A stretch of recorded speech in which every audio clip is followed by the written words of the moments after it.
আজ শ্রাবণ মাসে চতুর্থ সোমবার। তো চলো সকাল থেকেই দিনটা শুরু করা যাক। এই যে সকাল সকাল আমি স্নান টান করে, দেখো গাছ পুরো সবুজ প্রকৃতি, একদম সবুজ হয়ে আছে গাছগুলো, একটাও ফুল নেই। মানে যত ভোরেই ওঠো না কেন, যদি আমি 5টা সাড়ে 5টায় উঠি, তো অনেকেই ওঠে, কিন্তু কি হয় বলো তো, একদিন যদি আমি তুলি ভাববে যে এই বুঝি তুলে, এই ভয়ে কি হয় আমি তুলি না। আর গাছে অন্য অন্য দিন ফুল থাকলেও তুলি না, আর বেশিরভাগ দিন তো থাকেই না।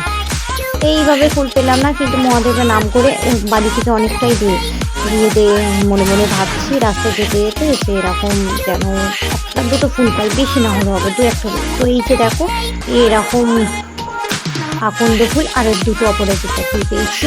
এভাবেই আমার আজকে মহাদেবের পুজোটা কমপ্লিট হলো। কিছুই করার নেই, ফুল গাছ থাকলেও ফুল পাওয়া যাবে না। তো তারপরে আমি একটু জল খেয়ে নিলাম, আর বাকি দুধটা জল দিয়ে নিয়ে খেয়ে নিলাম। তারপর আজকে যাওয়ার ছিল একটু বাপের বাড়ি। খালি মা বলছে কবে আসবি কবে আসবি, যাওয়াই হচ্ছে না। তো মেয়ের বোন বললো ঠিক আছে যাওয়া হোক। আর ওর মেয়ের কথা আর কি বলবো, আমাদের বাড়ি আসে তবুও ঠিকঠাক, এই বাপের বাড়ি এলে এত কান্না করবে এত কান্না করে।